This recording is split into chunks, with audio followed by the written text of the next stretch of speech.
우리에게 주시는 하나님의 말씀 민수기 23장입니다. 민수기 23장 18절부터 26절까지 말씀 우리 한 절씩 나누어서 읽고 마지막 절은 다 같이 합독하겠습니다. 하나님의 말씀입니다. 발람이 예언하여 이르기를 발락이여 일어나 들을지어다. 십볼의 아들이여 내게 자세히 들으라. 하나님은 사람이 아니시니 거짓말을 하지 아니하시고 인생이 아니시니 후회가 없으시도다. 어찌 그 말씀하신 바를 행하지 않으시며 하신 말씀을 실행하지 않으시랴. 내가 축복할 것을 받았으니 그가 주신 복을 내가 돌이키지 않으리라. 야곱의 허물을 보지 아니하시니 이스라엘의 반역을 보지 아니하시는도다. 여호와 그들의 하나님이 그들과 함께 계시니 왕을 부르는 소리가 그 중에 있도다. 하나님이 그들을 애굽에서 인도하여 내셨으니 그의 힘이 들소와 같도다. 야곱을 해할 점술이 없고 이스라엘을 해할 복술이 없도다. 이때 야곱과 이스라엘에 대하여 논할진대 하나님께서 행하신 일이 어찌 그리 크냐 하리로다. 이 백성이 암사자같이 일어나고 수사자같이 일어나서 움킨 것을 먹으며 죽인 피를 마시기 전에는 눕지 아니하리로다 하매 발락이 발람에게 이르되 그들을 저주하지도 말고 축복하지도 말라. 함께 읽습니다. 발람이 발락에게 대답하여 이르되 내가 당신에게 말하여 이르기를 여호와께서 말씀하신 것은 내가 그대로 하지 않을 수 없다고 하지 아니하더이까. 아멘. 이는 우리에게 주시는 하나님의 말씀입니다. 주님 감사합니다. 본문을 중심으로 그대로 하지 않을 수 없노라, 그대로 하지 않을 수 없노라 라는 제목으로 함께 말씀을 나누겠습니다. 꽤 오래전에 하버드 비즈니스 리뷰라는 잡지에 What 비우카 really means for you 라는 제목의 아티클이 실린 적이 있습니다. 이 아티클은요, 조지아 스테이트 대학의 네이트 베넷 박사가 이제 실어 놓은 아티클인데, 비우카라는 말이 이 사람에게 있어서 이제 처음 이제 이렇게 알려지게 된 겁니다. 비우카는요, 이제 그 영어 단어 각각의 첫 자를 따서 만든 신조어입니다. 불안함, 변덕스러움을 뜻하는 volatility, 그리고 불분명함, 불확실성을 뜻하는 uncertainty, 복잡함을 뜻하는 complexity, 애매모호함을 뜻하는 ambiguity, 이 단어들을 합쳐서 이제 비우카라고 이렇게 말합니다. 이 아티클을 기고한 네이트 베넷 박사가 두 가지의 질문을 하는데요. 영어로 된 걸 그대로 옮겨보면 첫 번째는 How much do you know about the situation? 당신은 지금의 불안하고 또 변덕스럽고 복잡하고 불분명하고 애매모호한 이 상황을 얼마나 인지하고 있습니까? 이게 이제 첫 번째 질문이고요. 두 번째 질문은 How well can you predict the result of your actions? 이처럼 불안하고 불분명하고 복잡하고 애매모호한 이러한 상황, 이런 상황에서 당신의 행동에 따른 결과를 당신은 얼마나 예측할 수 있겠습니까? 라는 질문입니다. 한마디로 말해서 지금 불안하고 변덕스럽고 애매모호하고 불분명한 그러한 상황 우리가 마주친다고 해도 그것을 제대로 인식하고 또 그 상황에 대해서 우리가 제대로 행동하는 것에 따라서 얼마든지 그 위기, 어려움을 극복할 수 있다 하는 그러한 내용이 되겠습니다. 민수기 22장에서부터 우리는 계속해서 발람이라는 어떤 한 사람에 대해서 함께 살펴보게 되죠. 그리고 발람과 이름이 아주 비슷한 모압 왕 발락이 그에게 찾아와서 이스라엘 백성들을 저주해달라는 그 내용을 우리가 계속해서 살펴보게 됩니다. 그런데요, 발람이 어떤 사람인가? 매일 말씀 묵상에서도 말씀드린 것처럼 그의 이름 뒤에는 선지자라는 그런 호칭이 붙기도 합니다. 그리고 그는 직접 하나님과 이렇게 대면해서 하나님의 음성을 듣기도 합니다. 그런데 그는 결코 하나님께서 보낸 사람이 아닙니다. 그가 비록 여호와께서 내게 이르시는 대로 내가 대답하겠습니다 이렇게 반복적으로 이야기하고 하나님이 내 입에 주시는 그 말씀을 내가 말할 뿐입니다 이렇게 이야기하니까 굉장히 그 사람은 신령해 보여도 실제로 그 사람은 신령한 사람이 아닙니다. 그래서 하나님께서 그가 이스라엘 백성들을 저주하려고 이렇게 길을 나서자 어떻게 합니까? 그를 태운 나귀에게 여호와의 사자가 이렇게 딱 막고 있는 것을 보여주시죠. 여러 차례 발람이 이제 나귀를 왜 이러냐 그러면서 막 자기가 가지고 있던 지팡이로도 내려치고 막 이렇게 하는데 그러다가 결국에는 그의 눈이 열려져서 그 앞에 여호와의 사자가 칼을 들고 막아 서고 있는 것을 보게 됩니다. 후에 사도 베드로는 이 사건을 베드로후서 2장에서 이렇게 표현합니다. 그들이 바른 길을 떠나 미혹되어 부올의 아들 발람의 길을 따르는도다. 그는 불의의 삭슬 사랑하다가 자기의 불법으로 말미암아 책망을 받되 말하지 못하는 나귀가 사람의 소리로 말하여 이 선지자의 미친 행동을 저지하였느니라 이렇게 이야기합니다. 발람을 가리켜서 패역의 길을 걸었다 말하고요, 불의의 삭슬을 쫓았다 말하고 심지어는 미친 행동이었다 이렇게 지금 이야기할 정도입니다. 여러분, 이것은 어떤 것을 우리에게 알려주는 겁니까? 과거 우리가 어떤 신령한 영적인 체험을 하더라도 하나님께서 우리에게 어떤 대단한 은혜를 베풀어 주신다고 하더라도 그것이 자기 자신만에게만 집중되고 그것이 하나님과 무관하게 이렇게 된다면, 아무리 그 사람이 하나님을 이렇게 언급하고 아무리 그 사람이 하나님께서 내게 이렇게 말씀하셨다고 하나님의 이름으로 예언을 하는 것 같아도 그것은 결코 하나님께서 그 사람에게 주시는, 또 하나님께서 그 사람을 하나님의 사람으로 사용하는 그런 증거가 될 수는 없다, 이런 의미일 겁니다. 성경에 보면요, 참 선지자와 거짓 선지자 이렇게 여럿 나옵니다. 그리고 참 선지자와 거짓 선지자를 구분하는 기준도 이렇게 분명히 나옵니다. 그 대표적인 말씀이 예레미야 14장 14절 말씀인데요, 하나님께서 예레미야 선지자에게 이렇게 말씀합니다. 여호와께서 내게 이르시되 선지자들이 내 이름으로 거짓 예언을 하도다. 나는 그들을 보내지 아니하였고 그들에게 명하거나 이르지 아니하였거늘 그들이 거짓 계시와 복술과 허탄한 것과 자기 마음의 속임으로 너희에게 예언하도다. 발람은요, 어떻게 보면은 하나님께서 그를 보내지도 않고 그에게 제대로 명하거나 이르지 않았는데 거짓된 것을 계속해서 말하던 그런 사람입니다. 그런데 처음부터 끝까지 100% 거짓이라고 하면 분명히 그것이 거짓이구나 알 텐데, 처음부터 끝까지 다 거짓이 아니고 어떤 것은 진짜인 것 같고 어떤 것은 거짓이고 막 이게 혼동이 되고 섞여 있다 보니까 그러니까 사람들이 거기에 미혹되는 겁니다. 여러분, 이단이 왜 이단입니까? 달을 이자 끝단자 이렇게 해가지고 다른 뜻이 아니라 처음은 비슷하게 시작하는데 끝에가 다른 거예요. 그 결말이 다른 겁니다. 그 결말이 하나님으로 이렇게 끝나는 게 아니라 자기 자신에게 집중되거나 어떤 그릇된 사상이나 그런 것으로 집중되기 때문에 그것이 이단입니다. 그래서 아무리 하나님의 이름을 이야기해도 그 마지막 종말이 하나님으로 이렇게 집중되지 않는 것은요, 그것은 아무리 뭐라고 해도 그것은 잘못된 거죠. 오늘 본문에 나오는 발람 선지자처럼 말입니다. 그럼에도 불구하고 하나님께서는 이처럼 패역한 길을 걸었던 발람 선지자를 통해서도 역사하고 계십니다. 오늘 본문이 시작되는 18절 보실까요? 발람이 예언하여 이르기를 발락이여 일어나 들을지어다. 십볼의 아들이여 내게 자세히 들으라.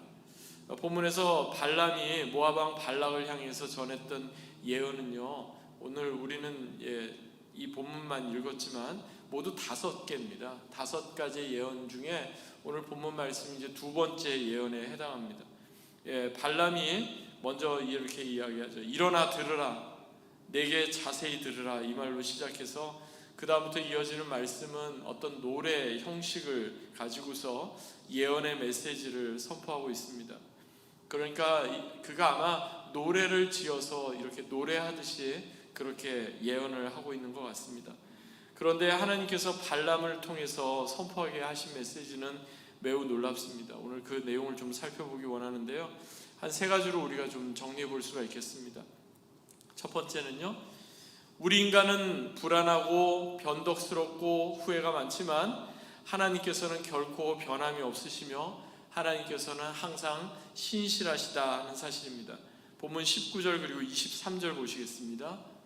본문 19절 이렇게 말씀하죠. 하나님은 사람이 아니시니 거짓말을 하지 않으시고 인생이 아니시니 후회가 없으시도다. 어찌 그 말씀하신 바를 행하지 않으시며 하신 말씀을 실행하지 않으시랴. 이어서 23절, 야곱을 해할 점술이 없고 이스라엘을 해할 복술이 없도다. 이때 야곱과 이스라엘에 대하여 논할진대 하나님의 행하신 일이 어찌 그리 크냐 하리로다. 아멘. 하나님을 어떻게 표현하고 있습니까? 하나님은 우리 인간이 아니다는 거예요. 우리는 불안하고 변덕스럽고 아침에 먹었던 마음이 저녁에 가서 또 달라지고 늘 그러잖아요. 근데 하나님께서는 한 번 약속하신 것은 끝까지 지켜가시는 하나님이시다. 하나님께서는 그 약속을 결코 바꾸거나 결코 그 약속을 번복하시는 일이 없다 말씀하십니다. 그래서 우리에게 소망이 있습니다. 하나님께서 주신 이 약속의 말씀이 과거 3100년 전에 발람을 통해서 또는 이스라엘 백성들에게 주셨던 말씀으로 끝나는 게 아니라 과거 2000년 전에 예수님을 통해서 주셨던 말씀으로 끝나는 게 아니라 오늘날도 변함없이 우리 가운데 이어져 오고 있기 때문입니다. 그래서 야곱과 이스라엘로 대표되는 이스라엘 백성들을 함부로 해하거나 저주할 수 없을 만큼 하나님께서는 그들을 보호해 주고 계시다는 사실입니다. 그것을 우리가 어떻게 알 수 있을까요? 이스라엘 백성들의 그 불신앙과 또 이스라엘 백성들의 그 그릇된 모습에도 불구하고 광야 40년을 지나면서 하나님께서는 그들을 단번에 다 망하도록 만들지 않으시죠. 광야 40년 동안 매일같이 만나를 내려주십니다. 필요에 따라서 반석에서 샘물이 나게도 하시고요, 또 고기가 먹고 싶다고 할 때는 메추라기를 그쪽에 몰아서 먹게도 하십니다. 여러분, 우리가 자주 불안하게 느끼는 이유가 뭘까요? 우리의 어떤 통제 범위를 벗어났다 생각할 때입니다. 내가 이것을 통제할 수 없다. 가령 그런 거죠. 운전을 하고 있는데 브레이크를 밟았는데 브레이크가 밟히지 않는 거예요. 차가 서지 않는 거예요. 그러면 얼마나 불안하겠어요. 그냥 계속 앞으로만 가야 되잖아요. 그러다가 장애물을 만나면 큰 사고가 되지 않습니까? 그럴 때 우리가 불안하게 느낍니다. 이게 내가 컨트롤할 수 있고 조정할 수 있다 생각할 때는 사람들은 자기 멋대로 하려고 합니다. 근데 이게 내가 조정이 안 되고 컨트롤이 안 된다 생각하면 불안하게 느끼는 거죠. 처음 모압왕 발락이 발람을 찾아와서 이스라엘을 저주해달라고 요청한 이유도 바로 그런 겁니다. 이스라엘 백성들을 자기 뜻대로 얼마든지 컨트롤할 수 있다 생각했으면 찾아오지도 않았겠죠. 그런데 더 이상 그들을 컨트롤할 수 없다, 그들의 힘이 나보다 강하다 생각하니까 발락이 이제 불안해서 발람을 찾아오게 된 것입니다. 여러분, 그런데 이것은요 과거에만 있지 않습니다. 오늘날도 마찬가지입니다. 우리 기독교 신앙은요, 우리가 모든 것을 다 할 수 없기 때문에 불안하다, 염려된다가 아니라 우리가 모든 것을 다 할 수 없기 때문에 하나님을 더 의지하는 겁니다.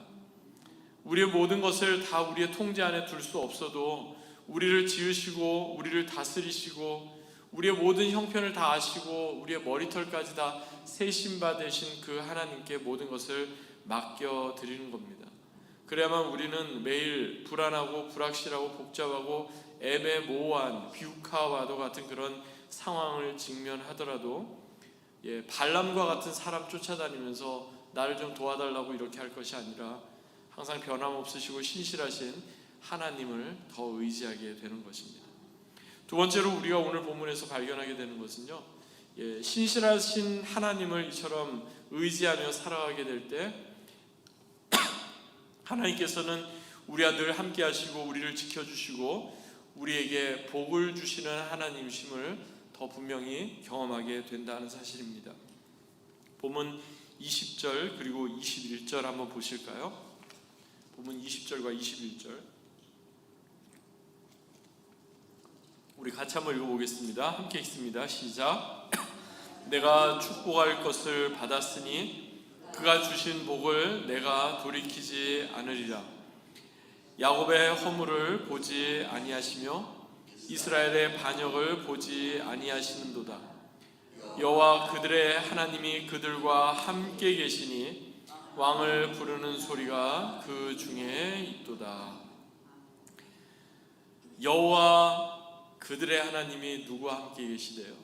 그들과 함께 계시대요. 발람은 여호와 나의 하나님이라고 말하지 않습니다. 그렇지만 심지어는 하나님을 제대로 모르던 발람도 하나님께서 함께 하시는 사람이 누구인지를 알 수밖에 없었어요. 왜냐하면 그들 가운데 하나님이 역사하시고 그들 가운데 하나님께서 함께하고 계시는 것을 분명히 드러내고 계시기 때문입니다. 사도 바울이 그 유명한 로마서 8장에서 이렇게 말씀하죠. 누가 우리를 그리스도의 사랑에서 끊으리요? 환난이나 곤고나 박해나 기근이나 적신이나 위험이나 칼이랴. 그러나 이 모든 일에 우리를 사랑하시는 이로 말미암아 우리가 넉넉히 이기느니라. 아멘. 그 무엇도 우리를 그리스도 예수 안에 있는 그 놀라운 하나님의 사랑에서 끊을 수 없다라고 말씀합니다. 심지어는 사망조차도, 심지어는 장래일조차도, 높음이나 기쁨이나 어떤 피조물도 그리스도 예수 안에 있는 하나님의 사랑에서 결코 끊을 수 없다라고 말씀합니다. 왜냐하면 우리는 하나님의 주권 아래 있는 자들이기 때문에 그렇습니다.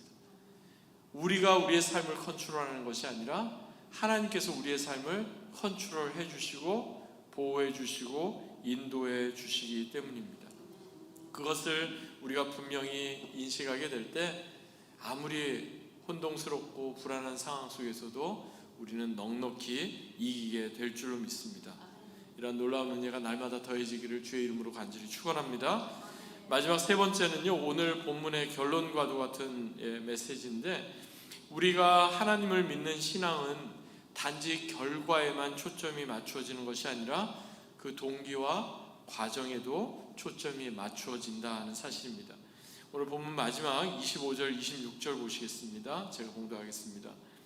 발락이 발람에게 이르되 그들을 저주하지도 말고 축복하지도 말라.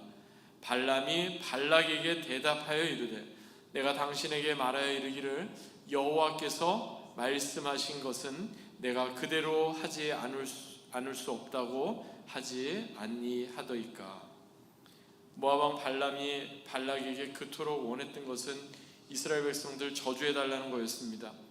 하지만 하나님께서 발람으로 하여금 그들을 결코 저주하지 말아라, 그것을 허락하지 않는다 이렇게 하시자 무려 장소를 여러 번이나 이렇게 옮겨가면서 5차례나 이스라엘 백성들 저주하려고 그렇게 시도했는데 그 모든 시도가 다 실패로 끝나고 맙니다.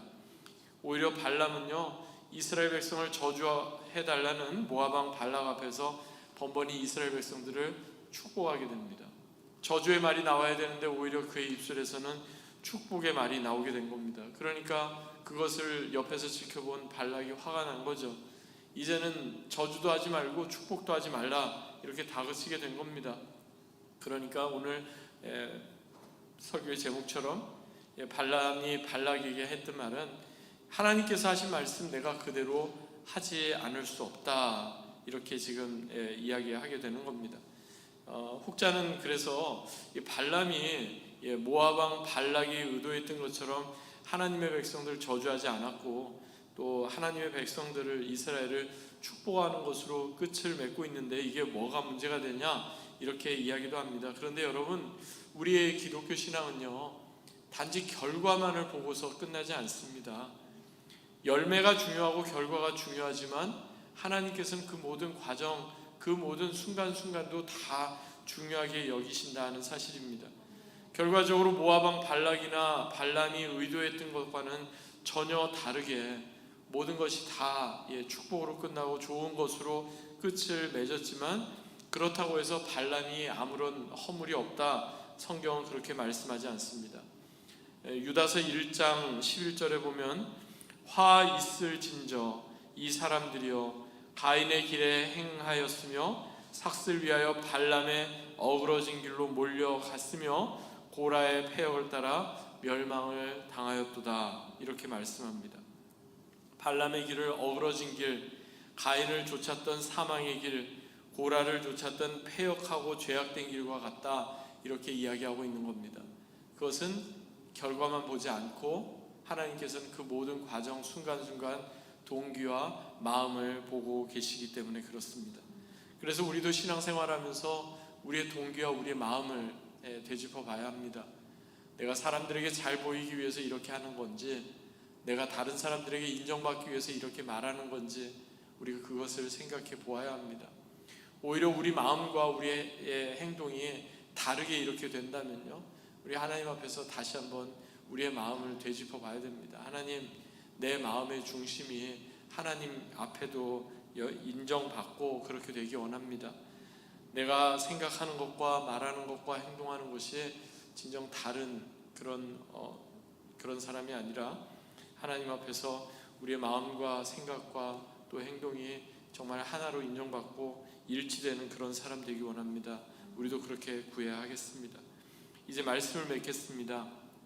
서두에서 말씀드린 것처럼 비우카, 그러니까 불안하고 불확실하고 복잡하고 애매모호한 상황 가운데 우리가 되짚어보고 다시 한번 물어야 할 질문은 무엇입니까?